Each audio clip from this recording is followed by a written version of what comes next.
이스라엘 사람들은 어떤 심각한 문제나 어려움이 있게 되면 금식 기도를 했습니다.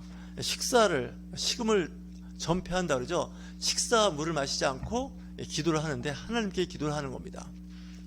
다시 해서 자기의 생명을 담보로 하나님 앞에 기도하는 겁니다. 내 생각과 내 뜻을 관찰하기 위해서 금식 내지는 잠도 자지 않고 기도하는 그런 의미보다는 내가 하나님 앞에 온전히 헌신된 마음으로, 회개하는 마음으로 기도하는 거죠. 다윗이 하나님 앞에 죄를 지었을 때 그가 일주일 동안 잿더미 위에 앉아서 옷을 찢고 회개했습니다. 금식하면서 용서해달라고. 근데 그 기도에 응답이 없었어요. 그 아이가 죽습니다. 그러자 그 기도를 끝내죠. 사실 다윗이 일주일 동안 금식 기도를 했는데, 제위에서 금식 기도했는데 그 아이를 살려달라는 거예요. 불법의 아들이에요. 근데 하나님은 그 기도를 들어주지 않았어요. 금식했다고 들어주는 게 아니에요. 왜냐? 공의의 하나님, 이 정의의 하나님이 그런 식으로 해서 세상에 들어갈 것 같으면 이거 안 되는 거예요. 그 아이가 죽자 어떻게 할까요? 이제 그 기도 안 해요. 금식 기도 안 해요. 사실 그거보다는 자기가 하나님 앞에 회개하는 기도였을 것 같긴 해요. 잿더미 위에 앉아서 왕복을 벗고 정말 식사와 음료를 마시지 않고 기도했던 거예요. 하지만 우리가 죄를 지었을 때 하나님 앞에 회개할 때 그런 기도하는 자세가 필요해요. 요즘에는 금식 기도가 없어진 것 같아요. 어떤 분들에게 금식 기도 했으면 좋겠습니다 그러면 저는 한 끼도 금식 못합니다 하는 분들이 의외로 많아요. 배고픈 거 못 참습니다. 고난과 고통 이걸 못 견뎌하는 거예요. 몸에 살을 빼기 위해서 다이어트를 하면서 왜 기도할 때 금식 기도 이걸 못하는지 참 이해가 안 가는 부분입니다. 그리고 이스라엘 사람들은 분노하거나 너무 슬프면 옷을 찢어요. 겉옷을 찢죠. 분노했을 때, 화가 났을 때 구약에서 많이 발견하는 거예요. 심지어는 예수님을 체포해서 법정에 세웠을 때 예수님께서 신성 모독죄라는 그 발언을 할 때 대제사장이 옷을 그 자리에 찢어요. 우리가 더 이상 증인이 필요 없다. 저가 직접 신성 모독죄를 지었으니 저는 십자가에 못 박아 죽는 것이 당연하다. 그때도 대제사장이 옷을 찢어요. 분노했다는 거예요. 신성 모독에다 분노한 거예요. 그 제사장은 옷은 찢었는데 뭘 못 봤느냐? 예수가 하나님의 아들이고 하나님의 본체인 걸 몰랐던 거예요. 우리가 기독교인들이 가끔 실수하는 게 바로 그거예요.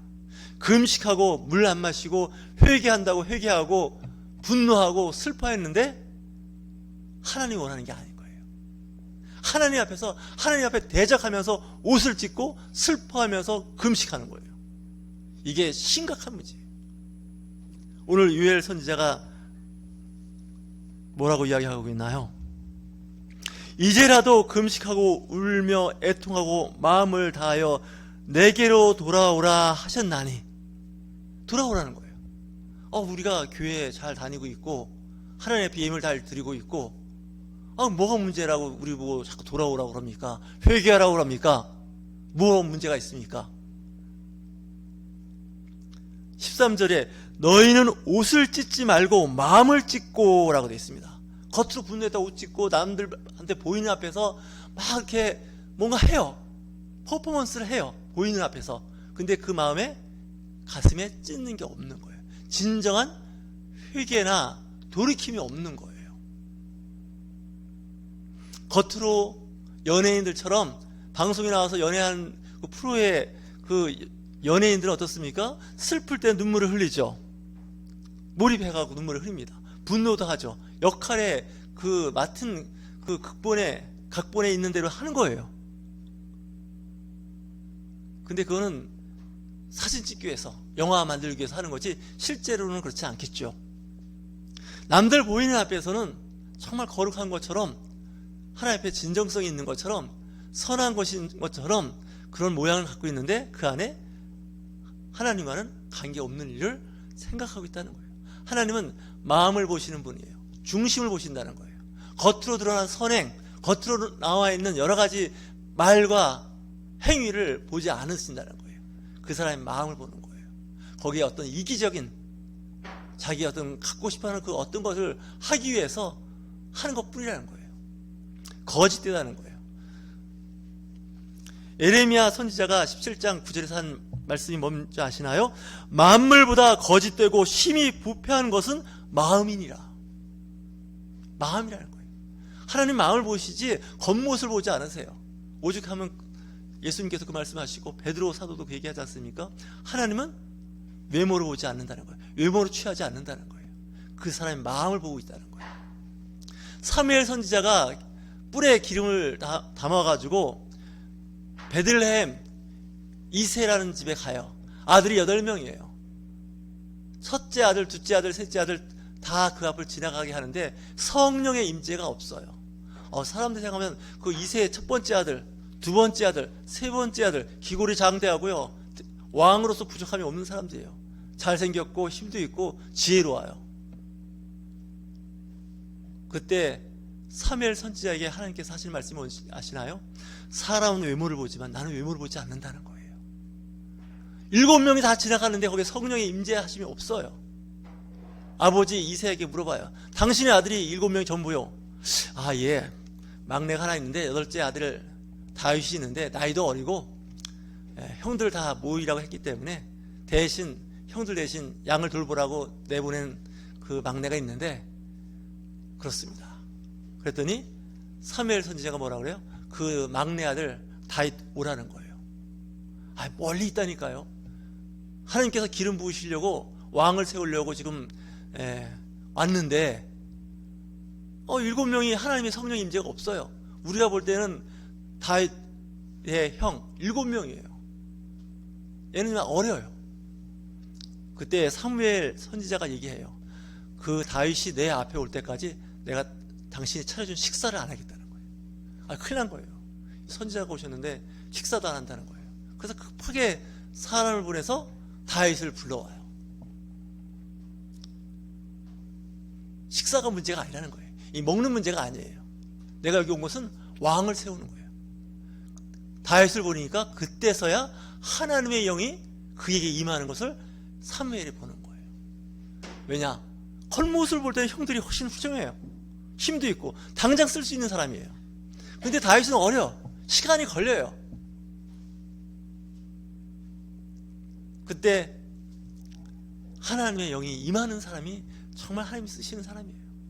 성령의 임재가 없으면요, 아무리 학력이 좋고 외모가 출중하고 기골이 장대해서 남들이 볼 때 훈남, 요즘은 킹카라고 하지 않습니까? 다 소용없어요. 그 중심이 어떻게 되냐가 중요한 거예요. 사람 외모를 봐요. 그 사람의 겉으로 드러난 여러 가지 경력과 이력을 가지고 판단을 해요. 물론 그것도 나쁘진 않아요. 모르는 사람을 볼 때 그렇게 살아온 그 이력과 경력은 굉장히 중요해요. 검증된 거 아닙니까? 근데 하나님의 세계에서는 무엇이 더 중요하냐? 하나님의 영이 그와 함께 하느냐는 거예요. 임마누엘 하나님이 그와 함께 하느냐는 거예요. 그러니까 우리가 목회자다, 교회 중직자다, 이거 굉장히 중요한 거예요. 하나님의 기름 부심이 있어요. 하지만 더 중요한 건 뭐냐? 성령의 충만함이 있어야 되는 거예요. 하나님의 영의 임재가 있어야 되는 거예요. 그게 없이는 일을 할 수가 없어요. 이 하나님의 영적 세계는요, 이 영의 세계는 이 세상 세계하고는 달라요. 평가나 기준이나 원하는 바가 달라요. 세상에서 필요한 필요 충분 조건과 하나님 나라에서 필요 충분 조건이 일치하면 좋은데 대다수가 충돌을 해요. 세상의 영, 이 세상의 왕이 하나님의 나라 천국의 왕과는 맞을 리가 없어요. 근데 사람은 육신의 몸을 갖고 있어서 안목의 정욕, 육신의 정욕, 이생의 자랑이 항상 눈꺼풀을 씌워놨기 때문에 그 필터 같은 그 세 가지로 세상을 보기 때문에 잘 볼 수가 없어요. 빨간 안경을 쓰면 세상은 다 빨갛게 보이게 돼 있어요. 노란 안경을 쓰면 세상이 다 노랗게 보이고, 파란 안경을 쓰면 하늘과 땅이 다 파랗게 보이는 거예요. 오늘 이 요엘 선지자가 하는 말씀을 잘 들어보십시오.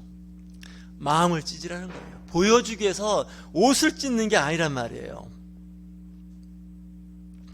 여호와 하나님께로 돌아오라는 거예요. 그러면 그분은 어떤 분이냐?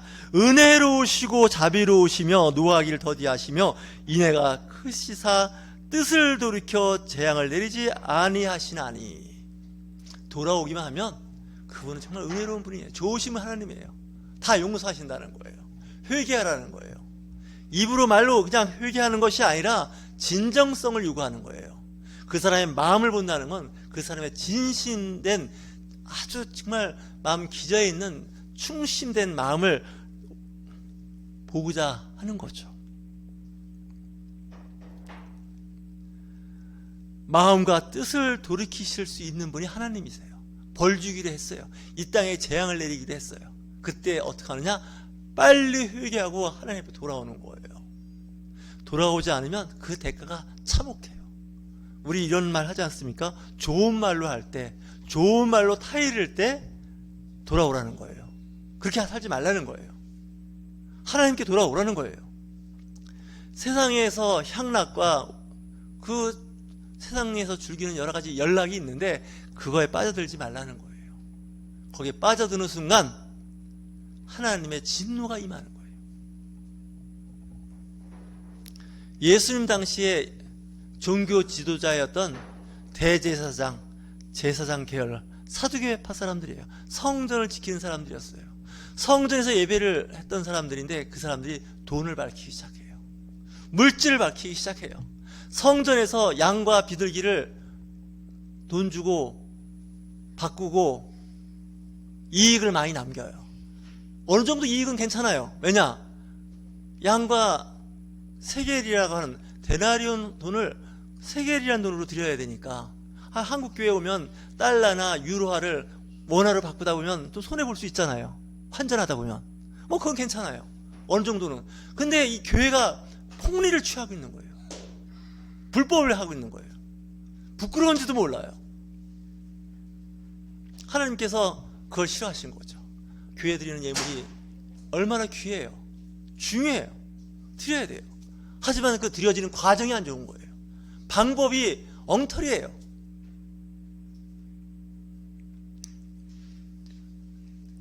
사두개파 제사장 계열들은 부활을 믿지 않는 사람들이에요.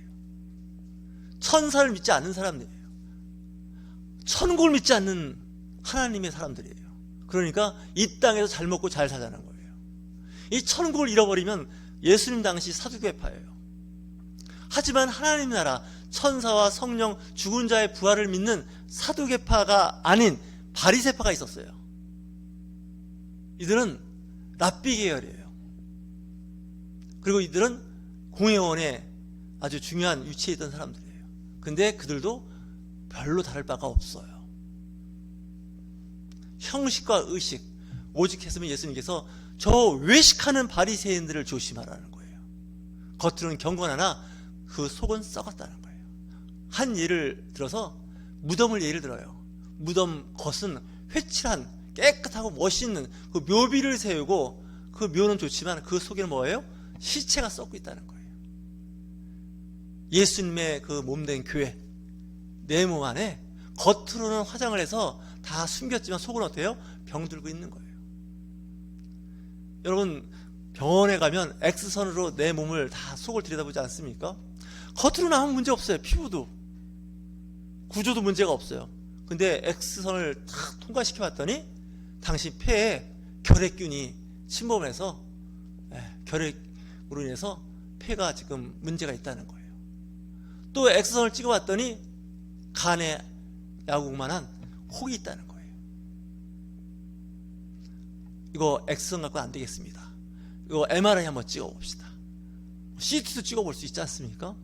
그러니까 겉으로는 알 수 없는데 그런 어떤 X선이라든가 자기 공명장치를 통해서 그 내부를 우리가 사진을 통해서 촬영해 볼 수가 있잖아요.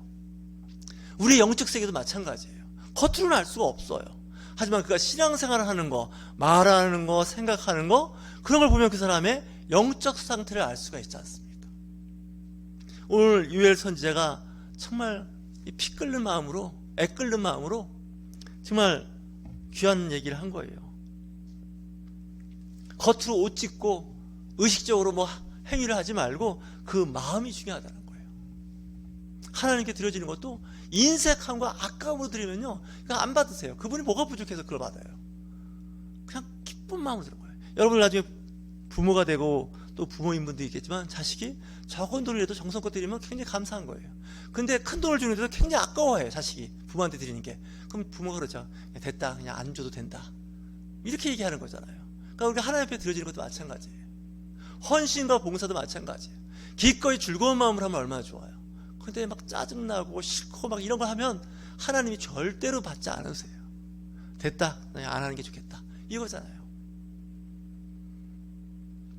하나님께서 우리의 마음을 아시고 우리의 형편을 보살펴서 우리가 하나님 앞에 회개하고 돌아오면 복을 내리신다는 것이 오늘 요엘서 14절 말씀입니다. 한번 우리 14절 한번 읽고 마치도록 하겠습니다.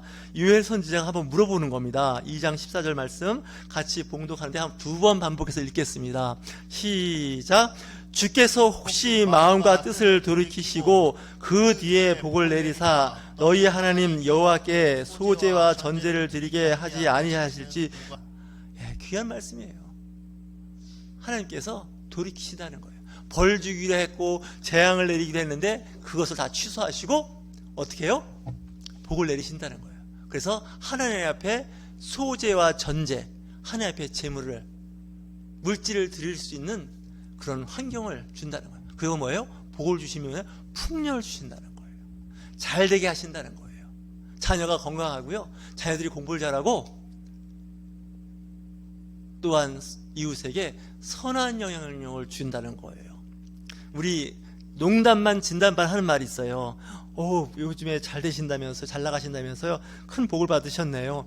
그 정도 복을 받으시려면 3대가 덕을 쌓으셔야 됩니다, 이런 얘기 하잖아요. 3대가 덕을 쌓는다는 건요, 여러 대를 거쳐서, 그죠? 그 집안이 좋은 일, 선한 일, 그런 일을 많이 베풀었다는 거예요.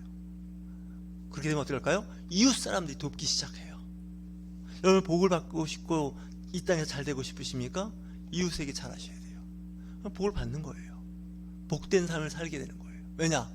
덕을 쌓았으니까 그 덕이 언젠가는 열매를 맺는 거죠. 인생 살면서 인색하거나 정말 째째한 그리스도인이 되면 안 되는 거예요. 기도하는 거죠. 전제와 소제와 전제를 드리게 한다는 거예요. 예배를 드리게 한다는 거예요.